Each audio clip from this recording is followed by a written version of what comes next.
Before going any further, it's necessary to establish a solid foundation, not to defend a position, but to preserve intellectual honesty.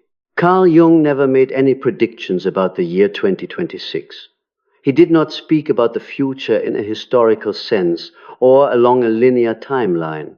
What Jung left us was something far deeper, a map of how the human psyche operates, structures that repeat across eras and only change when the level of human consciousness changes. Therefore, this video is not a prophecy. It is a structural reading. A question is quietly emerging in the lived experience of many people. Why are the manipulative tactics that once made people doubt themselves, gaslighting, punitive silence, emotional control, smear campaigns becoming increasingly ineffective? And why is it that, as we move into what we call 2026, these tactics no longer generate fear, but instead often reveal desperation? To understand this, we don't need to assume that narcissists have become worse or weaker. According to Jung, the issue is not the individual, but the psychological environment in which the persona, the social mask, was once sustained. For a long time, narcissistic tactics survived in darkness. A lack of language, blurred boundaries, and the belief that if we tried harder, understood more, endured more, everything would eventually work out. But Jung warned of a fundamental paradox. The shadow only has power when it remains unseen. Once something is brought into consciousness, it loses its capacity to compel, even though it may still exist. Recent years have not witnessed a world that is morally better. What has changed is the level of collective consciousness. Psychological language, once confined to therapy rooms, is now spoken openly. People are beginning to name their experiences. And when a phenomenon is named accurately, it loses its ability to disguise itself. This is where narcissistic tactics begin to malfunction. Not because they are forbidden, but because they no longer operate in darkness. When the persona is no longer unconsciously validated, the shadow begins to surface. Shame, emptiness, rage, and the fear of being seen through. The increasingly extreme reactions we observe are not signs of power, they are indicators of a structure that is losing its capacity for self-regulation. For this reason, the year 2026 carries no mystical meaning. It is a point of convergence, where old mechanisms collide with a changed psychological context. Tactics that once functioned smoothly now begin to backfire, because the environment no longer sustains them. And if you find yourself standing outside that vortex, calmer, less reactive, no longer pulled into emotional games, then perhaps it's not because you've become cold, but because, as Jung described, you have withdrawn your energy from a structure that no longer aligns with your level of consciousness.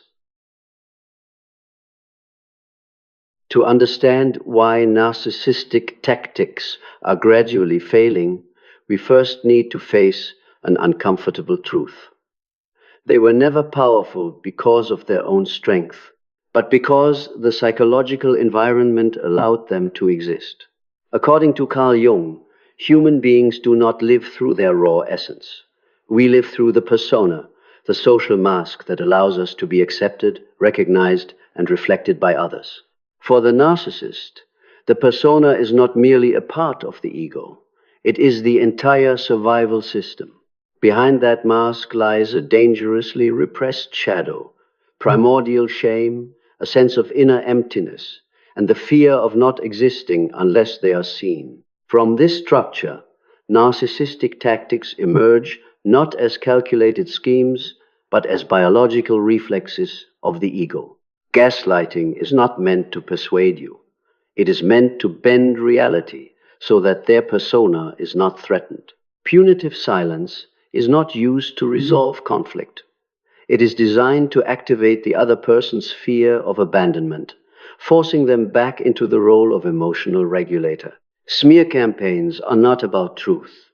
They are about controlling the narrative, because once the story is no longer in their hands, the persona begins to crack. The crucial point is this. All of these tactics require one shared condition. The other person must not yet be fully conscious that they are inside a game. As long as the manipulated person is still asking, "Am I being too sensitive, or did I misunderstand?" the manipulator's power remains intact. Jung described this as a state in which consciousness is not yet strong enough to illuminate the shadow. And yet, this is precisely where the fragility of the narcissistic structure is revealed. The persona only exists as long as it is unconsciously validated by others. It has no internal foundation. The narcissist cannot self-regulate emotionally or stabilize their own sense of worth. They need another person to do that for them as a living mirror. And when that mirror begins to recognize its role, the entire system starts to shake. In other words, narcissistic tactics were never real power. They were borrowed power, borrowed from others' lack of language, lack of boundaries, and lack of awareness. Jung emphasized that any structure built on pushing the shadow onto others will inevitably collapse when the shadow is reflected back. This is why, at their root, these tactics always contain the seeds of failure. They were not built on psychological maturity, but on the surrounding environment's blindness. And when that environment begins to change, when people start to understand that love does not mean self-erasure, what once appeared as power begins to reveal its true nature, a structure that cannot stand on its own. Look at the world over the past few years. Faith in infallible figures has been repeatedly shattered. Systems that once operated through symbolic power, titles, status, reputation, carefully curated images are being scrutinized like never before. Social media, independent journalism, and the instant spread of information have created an environment where masks are no longer protected by collective silence. This does not happen only to institutions or public figures. It seeps into personal life. People are beginning to recognize a common pattern. Much of the power they once feared was actually sustained by the refusal to ask questions. The moment a question is asked, even once, the structure begins to tremble. This is where it intersects with narcissistic psychology. Narcissistic tactics function best in a world where image matters more than truth. Silence is mistaken for strength. Endurance is praised as nobility, and self-doubt is framed as humility. But the world of recent years has been moving in the opposite direction. People no longer readily accept vague explanations. They demand consistency between words and actions. They learn to recognize manipulation not only in personal relationships, but also in larger structures where power demands blind loyalty while refusing accountability. In that context, narcissistic tactics begin to feel outdated. Gaslighting loses its effect when people can compare their experiences with thousands of similar stories. Punitive silence no longer produces prolonged panic because people have lived through enough loss and crisis to understand that silence is not always a threat. Sometimes it is simply emptiness. Smear campaigns are also harder to control because the story no longer belongs to one side alone. All of this accumulates into an uncomfortable truth for the narcissistic structure. The psychological environment no longer responds the way it once did. And when the environment stops responding, tactics are forced to escalate. But escalation in a world already accustomed to crisis only exposes inner helplessness more clearly. This is why, when we speak of 2026, we are not talking about a mystical year. We are talking about a point of convergence where multiple currents meet. Collective exhaustion, disillusionment with image-based power, the demand for transparency, and the growing ability to name psychological experience. This is a moment in which old tactics no longer have a stage, because the stage has changed and the audience is no longer sitting quietly in the dark. Jung pointed out that when the shadow is exposed at a collective level, it does not disappear, it manifests as crisis. And within that crisis, structures built on illusion must either transform or collapse. For the narcissist, Real transformation requires confronting shame and emptiness, something they avoid at all costs. Thus, collapse is not an accident, it is a logical consequence. This is why 2026 is called a point of convergence rather than a beginning. What we are witnessing today are merely the aftershocks of a deeper shift in human psychology, and in this context, narcissistic tactics fail not because they are opposed, but because they are no longer unconsciously supported. When familiar tactics no longer provoke the same reactions, what follows is not adaptation, but a sequence of almost instinctual responses. This is the point where any analysis of narcissism must move beyond surface behavior and go straight into inner structure. According to Jung, the persona exists only as long as it is validated by the external world. It has no self-sustaining foundation. For the narcissist, the persona is not a flexible role, it is the entire survival system. When the world stops responding, when the other person no longer panics, no longer doubts themselves, no longer rushes to fix things, what is damaged is not emotion, but their map of existence. That moment is called narcissistic injury. But it must be understood correctly. This is not hurt pride in the ordinary sense. It is a direct collision between illusion and reality. When gaslighting no longer makes you doubt yourself, when silence no longer frightens you, when disappearance no longer pulls you back, what they realize, though they will never say it is a dangerous truth, they no longer define your reality. For a psychological structure that survives by controlling reflection, this is an existential shock. Not because they lose you, but because they lose a role, the role of the mirror, the center, the one around whom others revolve to find stability. Jung described that when the persona is pierced without a sufficiently mature ego behind it, the shadow is no longer contained. It does not knock, it floods in. That is when rage appears. But this rage is not aimed at you, it is aimed at the void. It is the desperate reflex of a system trying to force the world to respond as it once did. Escalating control, violent blame, rewriting the past, playing the victim, moral attacks, all are attempts to restore the illusion that they still occupy the center. The irony is that in the current psychological climate, this escalation most clearly exposes their impotence. In a world accustomed to crisis, collapse, and falling masks of power, rage no longer produces the same fear. It is often read for what it is, amplified loss of control. And when rage no longer works, the structure has nowhere to retreat. From there, collapse begins, not as a dramatic fall, but as an internal draining. Jung emphasized that the collapse of the persona is rarely loud. It manifests as prolonged emptiness, loss of direction, repetitive obsession, and an unfulfilled need to control from a distance. The narcissist may continue to appear fine on the outside, but internally, the regulatory system has broken down. The key point is this: collapse does not happen because you leave, but because you no longer perform the task of regulation for them. When no one reflects them anymore, they are forced to face themselves, shame, emptiness, and the terror of not existing unless they are seen.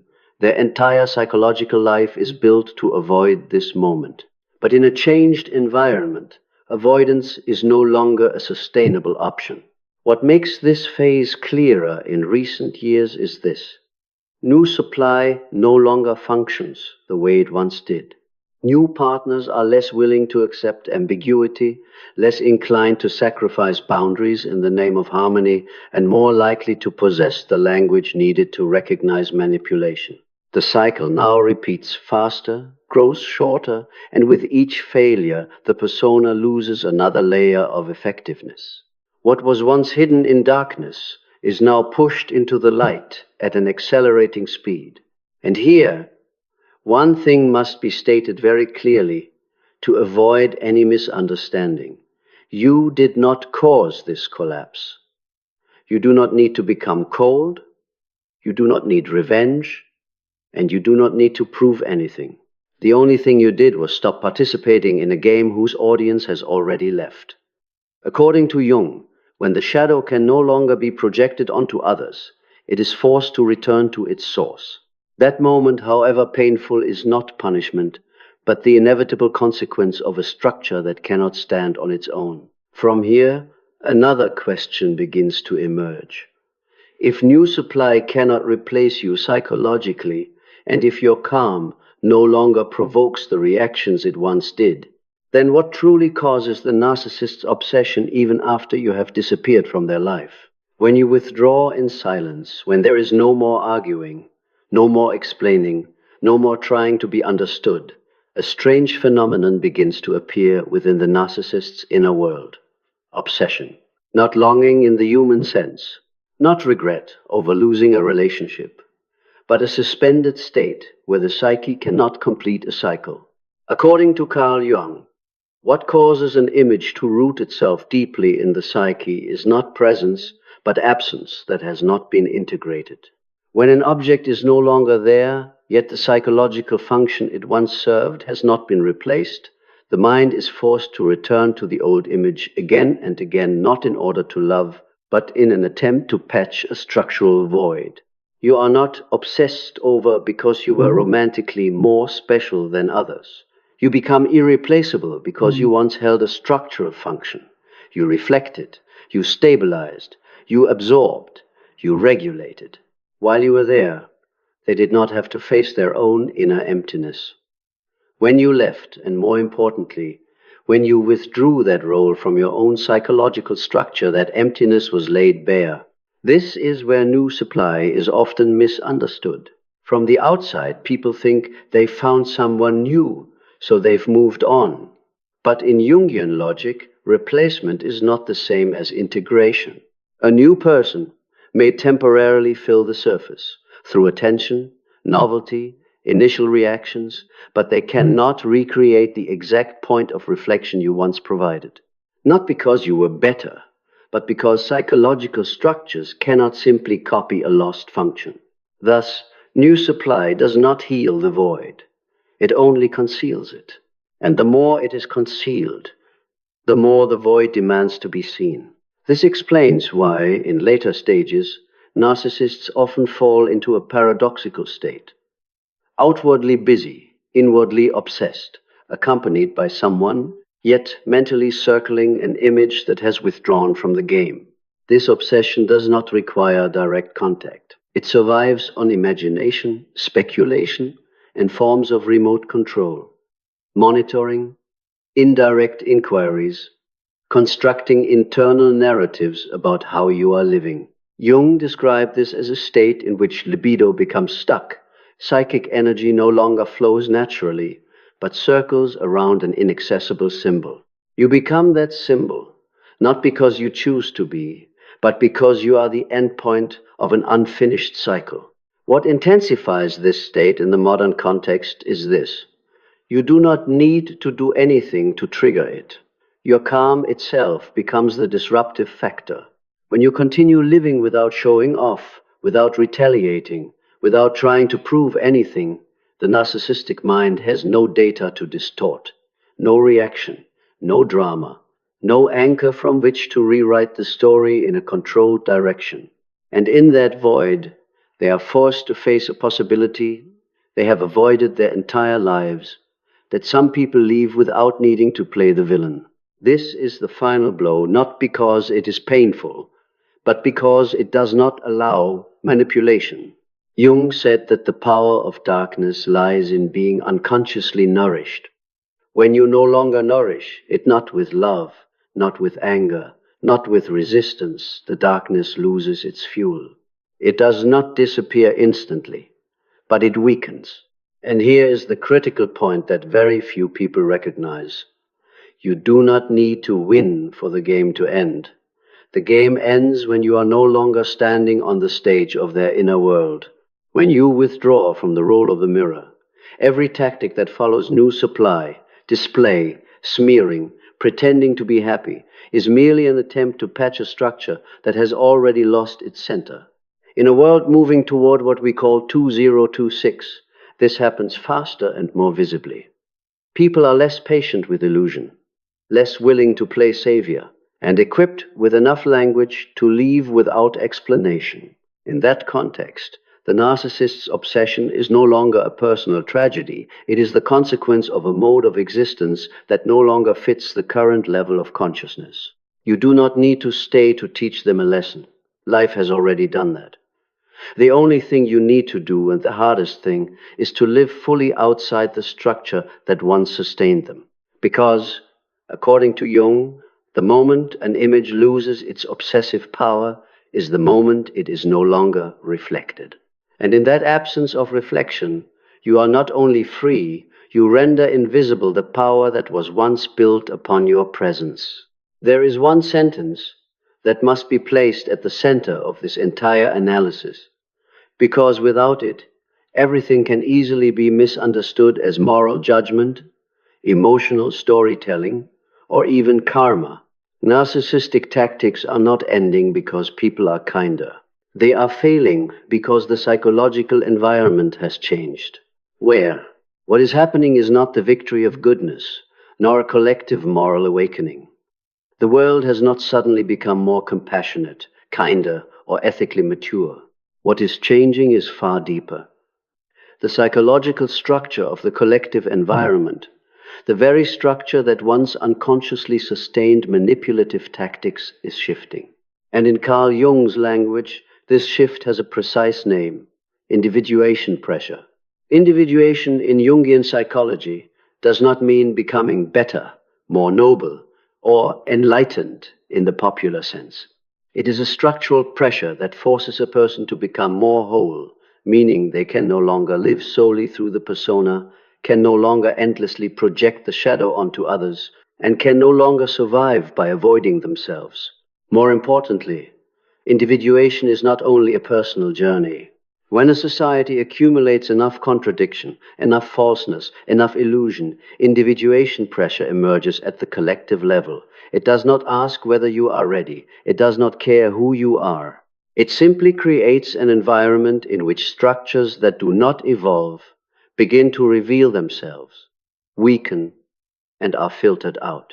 This is precisely what is happening as the world moves closer to what we call 2026. For decades, the persona not only of individuals, but of society itself was encouraged to inflate. Image mattered more than truth, role mattered more than substance, status mattered more than inner coherence. In that environment, narcissistic tactics did not merely exist, they thrived. Because narcissism is the extreme expression of a shared logic: preserve the image at all costs and push the inner void onto others to carry. But Jung warned early on, the persona cannot be the ego's permanent residence. When an individual or a collective fully identifies with the persona, the shadow grows larger, heavier, and eventually finds a way to emerge. Not to destroy for sport, but to demand to be seen. The world of recent years is precisely the context of that emergence. Layered crises have exposed not only the fragility of economic or political systems, but an uncomfortable truth. Much power existed simply because it was not scrutinized.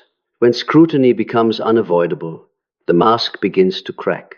This creates a psychological environment entirely different from before. There is far less space for structures built on ambiguity, avoidance, and distortion of reality. Not because people no longer suffer, but because they no longer have the energy to carry someone else's illusions. And here is the key point. Narcissistic tactics do not fail because they are directly opposed. They fail because the environment no longer unconsciously cooperates. Gaslighting only works when others are more willing to doubt themselves than to question the behavior in front of them.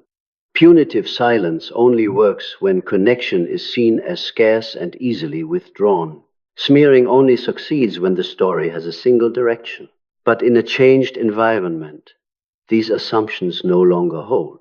People are increasingly accustomed to comparing, verifying, and questioning, not because they are more suspicious, but because reality has taught them that blind trust is dangerous. Jung called this individuation pressure because it forces each person to ask, which part of this experience is mine and which part is not? When that question arises, the shadow can no longer be entirely dumped onto others. And when the shadow returns to its owner, every structure that survives by avoiding the shadow begins to destabilize. This is why 2026 is not an end point. There is no day when narcissistic tactics end. No bell, no symbolic event. Instead, there is a slow but irreversible process of exposure. What was once hidden in darkness is now pulled into the light, not to be punished, but to be assessed by an environment that has changed. The persona, if it does not evolve, will no longer survive. And evolution here does not mean learning new tricks or changing appearances. It means facing the shadow, taking responsibility for inner life, and accepting that power no longer comes from controlling others' reactions. For the narcissist, this demand is nearly impossible. Their entire structure is built to avoid individuation. They do not merely fear pain. They fear the dissolution of the persona, because behind it there is no ego strong enough to stand alone. Thus, when individuation pressure rises at the collective level, they do not lose a battle. They simply become incompatible with the new environment. It is important to emphasize, this process is neither humane nor cruel. It is neutral like an ecosystem, changing temperature, humidity, and food sources. Species that cannot adapt are not hated. They simply cannot survive in the same way. In this context, many people mistakenly believe that narcissists are weaker now. That is not entirely accurate. What is more accurate is this: they are no longer supported by the same psychological environment. And when that support disappears, old tactics no longer produce familiar effects. Silence is no longer frightening. Coldness is no longer mysterious. Control is no longer disguised as care. What once overwhelmed now reads as insecurity. This is not moral judgment, it is a shift in how the collective nervous system responds. Jung said that individuation is never a comfortable path. It comes with crisis, disorientation, and loss. But he also emphasized that it is the only path by which a psychological structure can remain viable in a changing world.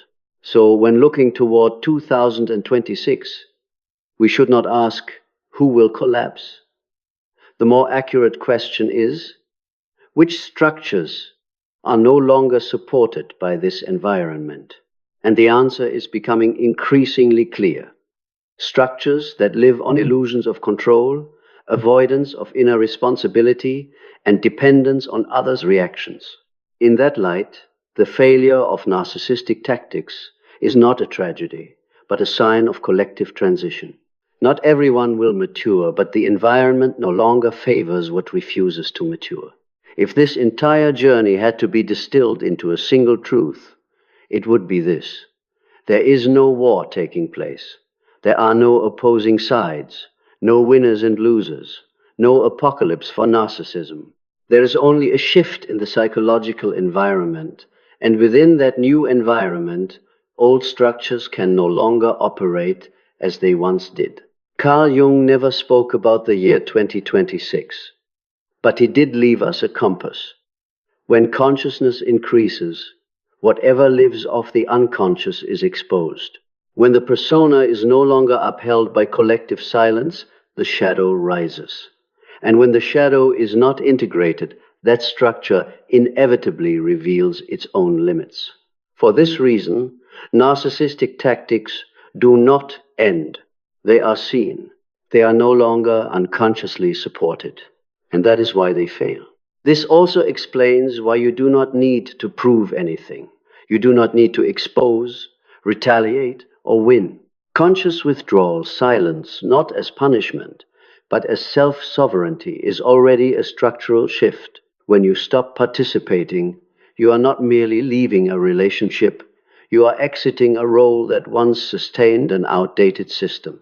In an evolving environment, Power no longer comes from controlling other people's reactions. It comes from self-regulation, from clear boundaries, from the ability to exist without an audience. Those who cannot or will not evolve in that direction are not punished. They are simply no longer supported by this environment.